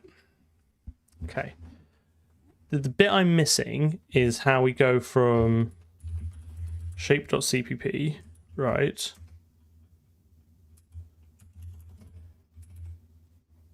Where? Oh, here you go. Here it is. Here it is. Get center of mass. Do I not have a center? So the TS, right? What is the TS M shape rotation? What is TS? TS is the hell is that line doing? Is that a function? Oh yeah, stupid Pascal case. Anyway, right. Where's TS? Where's TS when it's at home? Here, okay. It's looping through a collection of shapes.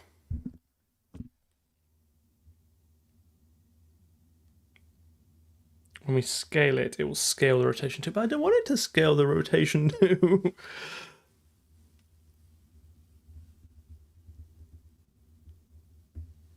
Oh, why are you so difficult?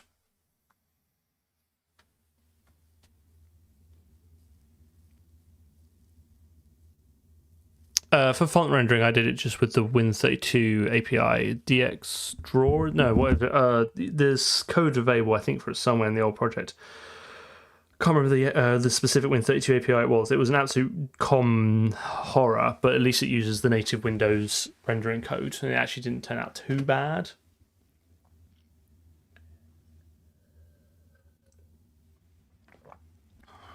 So it's getting the transform shape. So I think you're right. I think it is...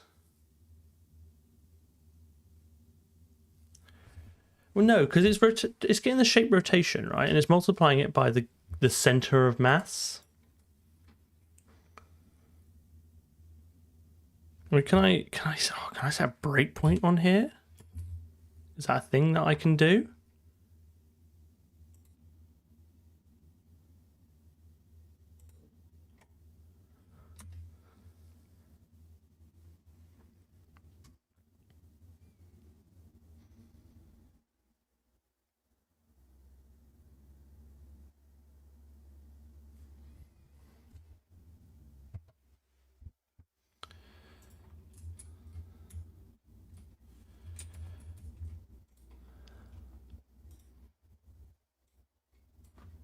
All right, okay. We are stopped here. Right, so what we got? We got, can you see this? TS value, M-shape rotation. Oh, you're not going to give it to me. What an absolute dick. And then where's shape? Shape value. So, can I be like shape? What are you doing? Shape. Get center spelt wrong, but I'll let it pass.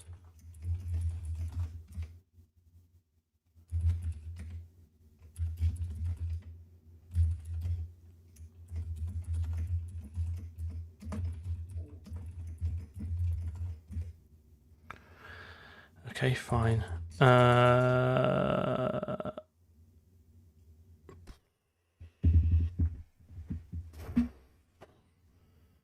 What is the shape? I really would like to know what the shape center of mass is, please.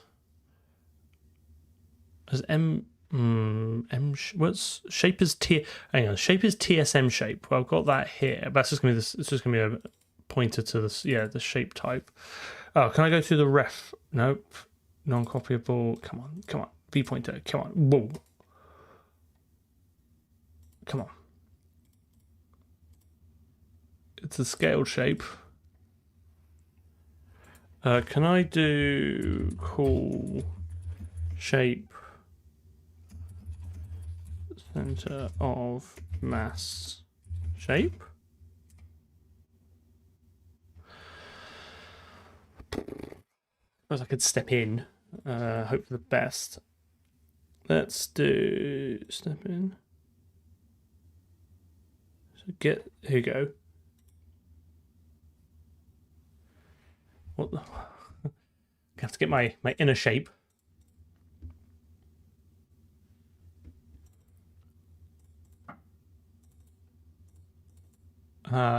Which is presumably also some sort of inherited, some sort of hierarchical type. I can't call because it's going to recursively call that, isn't it? Fine, whatever. Right, I'm out. Let's get out of here. Let's go back in. Right. So what's in value? Don't do this to me. Don't do this to me. I need to know what in value is.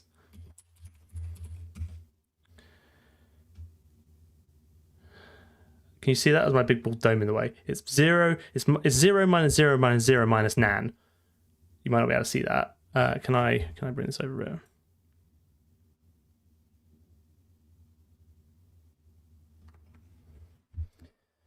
So the issue is, it's not that it's not normalized. It's that the issue is that it's bullshit. Have I not set a mass? Is that the issue?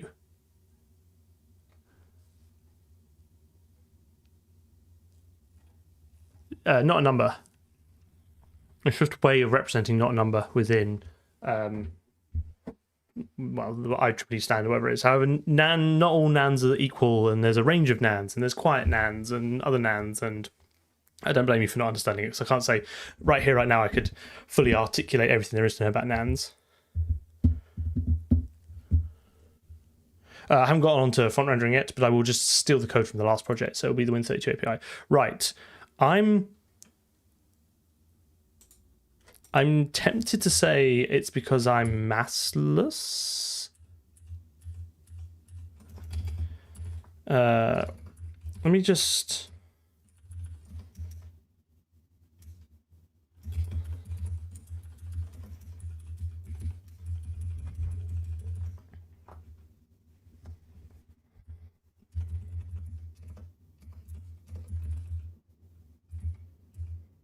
How do I set... How does one mass?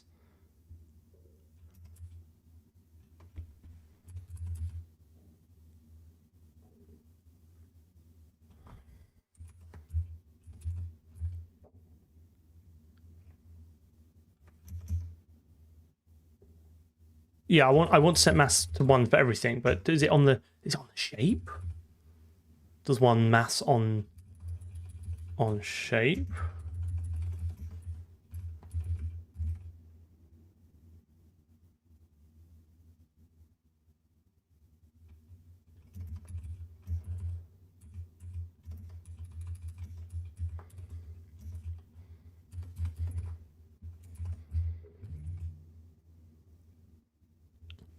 I don't know if I want a mass property overrides. That sounds...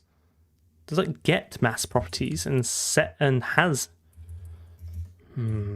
Obviously not simple this. Why would setting the maths in a physics engine be so complex? Like, surely this is a fundamental part of physics simulating. Like, what's it using at the moment? Is it 0? But you all saw it, right? Like, that was bullshit that was being passed in. Like, that calculation had ended up in a 0 vector. Sorry, in a 0... Now, hang on 1 minute. Whoa, let me just check what I saw. It was add shape here.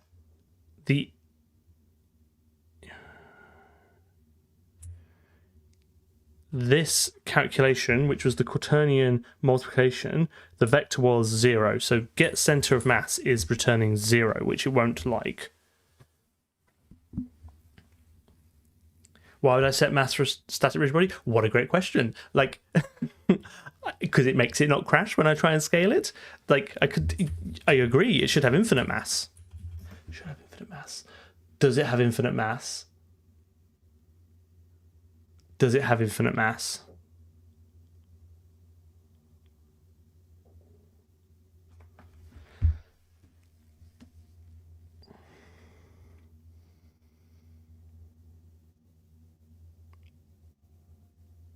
That would be lame. Then how the hell are you supposed to... Can you just fundamentally not scale the shape of it?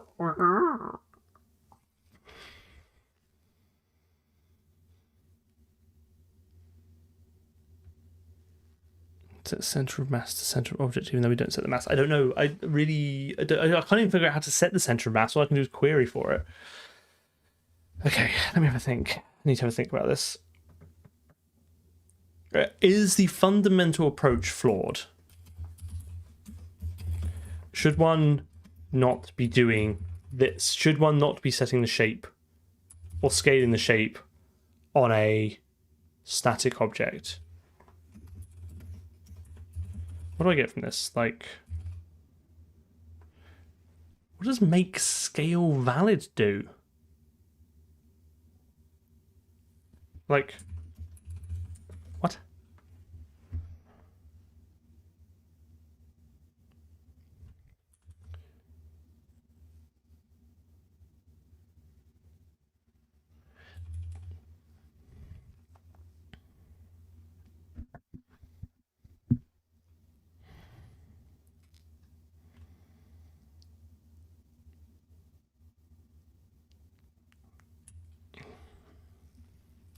It just transforms the vector.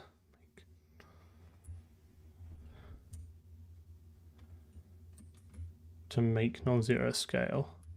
Just sets it to some minimum. Ensure that the scale for each component is at least min scale. Don't really like that either. In job physics, you apply a scale to a static shape by wrapping the underlying. So yeah, but that's what this does. That's what this does. Sorry, getting a bit high pitched there. It literally says construct a compound. Look, first test if we can just wrap the shape in a scaled shape. If is valid scale. I wonder why it doesn't do that.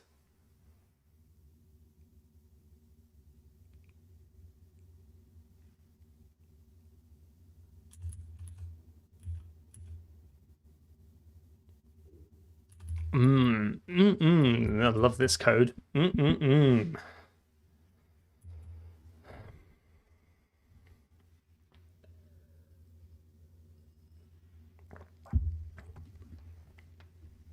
But I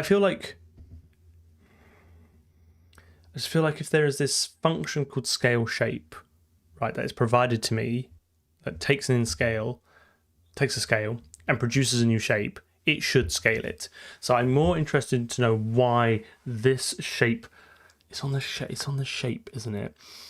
And the shape is What's the cut?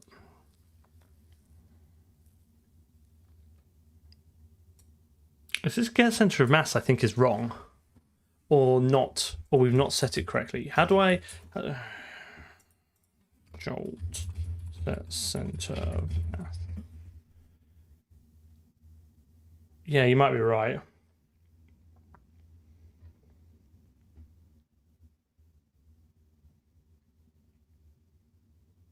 Com.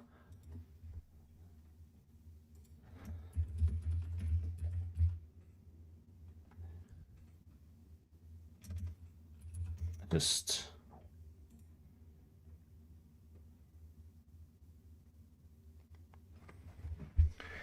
I don't want to offset the center of. I don't want to. Oh. Just want to.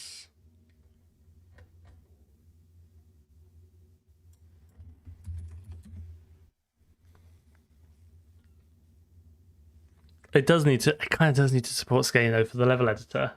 How to set mass. You have to specify mass properties in body settings during body creation. Right. Okay. Let's. All right. Let's. No, because don't we think we want infinite mass? We don't want to mess around with the mass.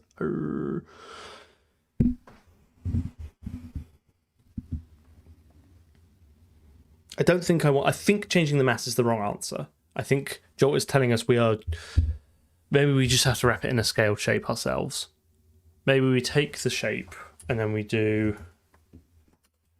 const auto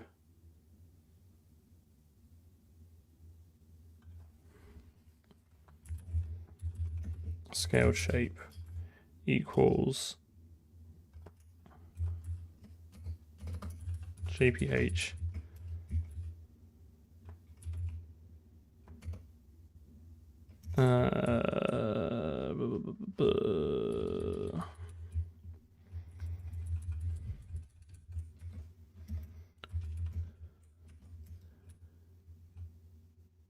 is a scaled shape, but it's going to be what? Shape, scale, shape. Okay, fine. Hang on. 1 second. Shapes. Physics. Shape. Scale, shape. Okay, right. Let's stick that in there. I'll get back here, and then let's do const auto scaled shape equals JPH. Can I?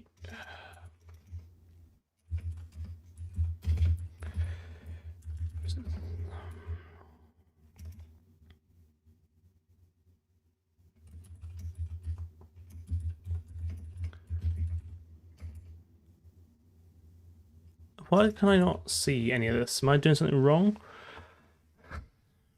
What do they? What is the exact code that they are trying to do that it doesn't like? They do. Nope, not that. They do.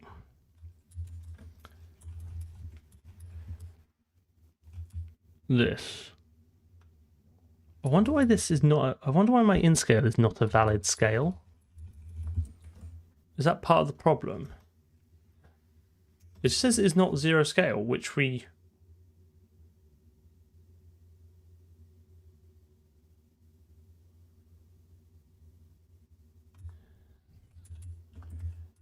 Have I. My.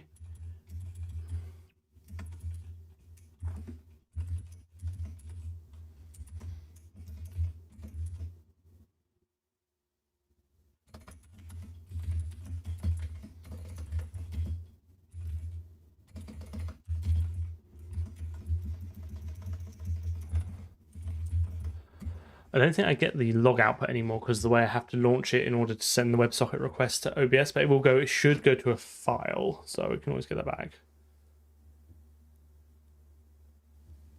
Thank you very much. Kind words. I'm about to expire. Like, this is about as much as my brain can cope today. We're nearly at the mark, but don't go yet. We'll see if we can fix this. Right, we have some water, but water is for the weak. Let's see if we can fix this. So I'm going to get the log up, even though that you can't see it.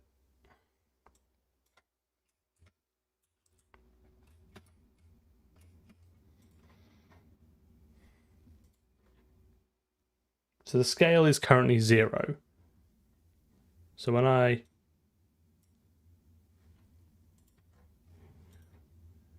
right.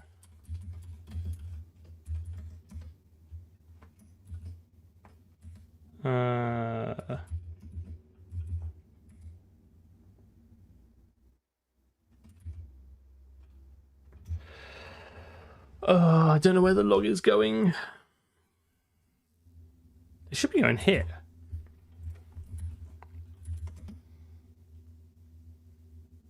$21.56. Yeah. What's? Oh, it's just massive. I bet it's append only. How big was that log? I'd say 60 meg. Right, here we go. That was the scale it was trying to do when it crashed.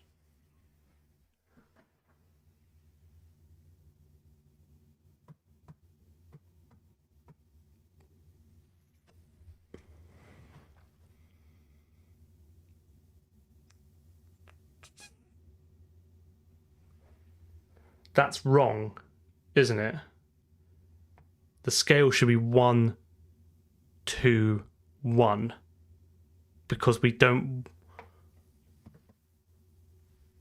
want the delta anymore, right? Because we're setting an absolute.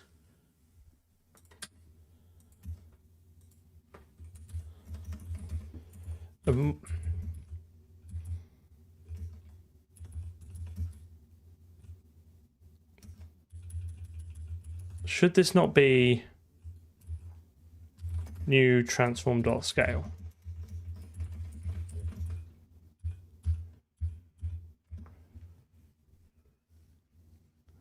We might be there, lads, lazettes. We might be there. Finish on a high of achieving almost nothing. Right. Okay. Get your end targets up. Okay. Right. Add a rigid body. Oh, shot off to infinity and then died. Okay. Okay.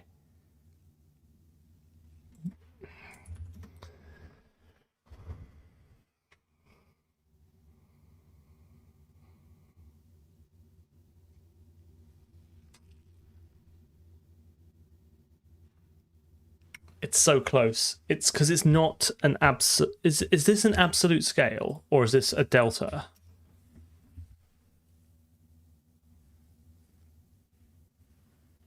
He wants to do scaled shape. A shape that scales a child in local space of that shape. The scale can be non-uniform and can even turn it inside out, or when one or three components scale negative. So this is absolute.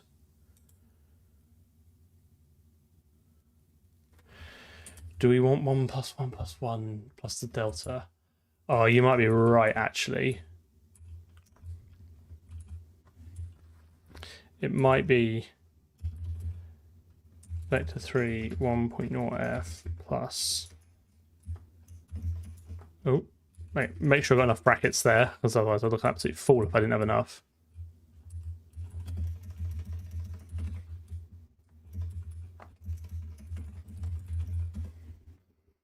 So yes, because you must always, if you're going to update the scale, the minimum must always be a scale of 1, right?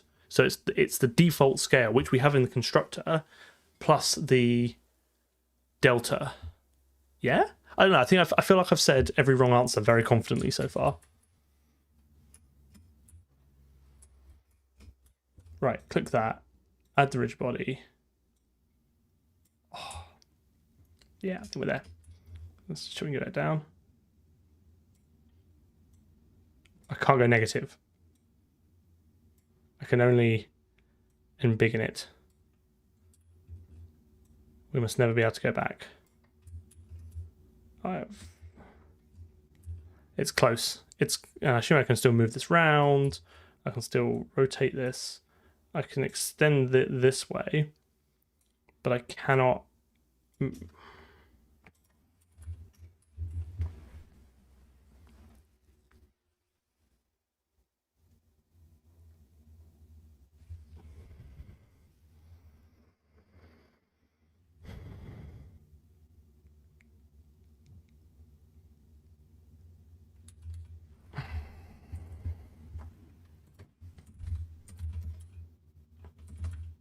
let's look at the, well, I'll look at the logs, you won't, obviously.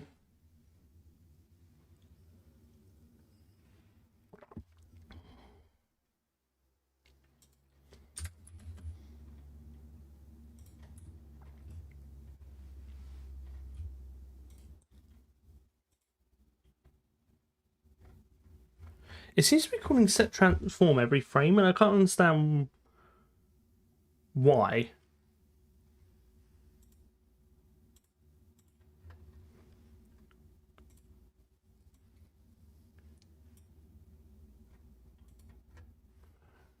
I just think it's scrolling. I think this is buggered. Okay, let's see if we can go it down. Okay. It's alright. Turns out I can't see the logs either, so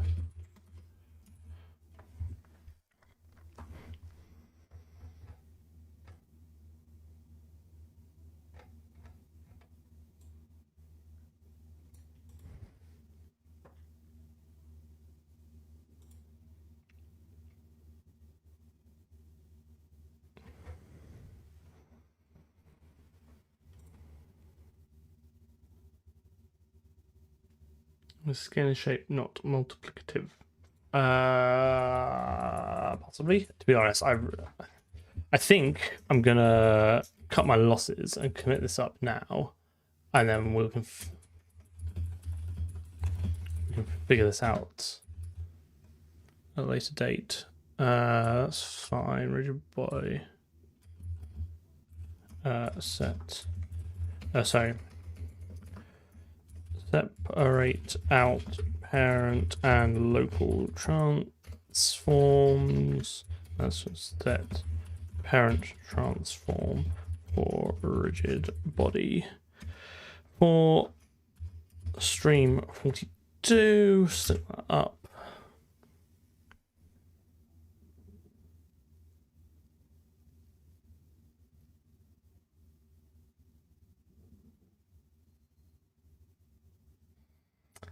Yes, I need to have a think about it. It's just my brain is absolutely melted. Hang on, let's okay.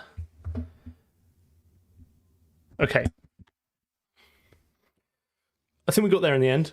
Mostly there. We'll fix this on, well, I'm gonna assume I'm streaming Wednesday, but I reserve the right to not if it is A, too hot, or B, the public transportation system, well, it's not public, but the UK train system is miserable. And then we'll just have a think about it. I might have a think about it off stream as well to see what I'm missing. It's just a subtlety in the maths, I think. I think we're nearly there. So once we've done that, we can then wire in the ability to change the local transform, and then those still combine together, and then we can start moving them around and scaling them individually. So I want to be able to scale the rigid body separately to the main body, but have the parent one still scale it. Other than that, new video tomorrow. It'll be great. It's certainly a video. I think it's been one of the most interesting ones I've done in a while. Personally, I've really enjoyed doing it, and I think the video is. I think there's some really interesting content in there. I watched it back. There's a couple of small editing mistakes. Probably not enough for me to warrant re-exporting it at this point. It's the roughness around the edges is the charm, I'm sure. Other than that, thank you very much for coming and keeping company. I had a great time as always, and I'll see you all anon.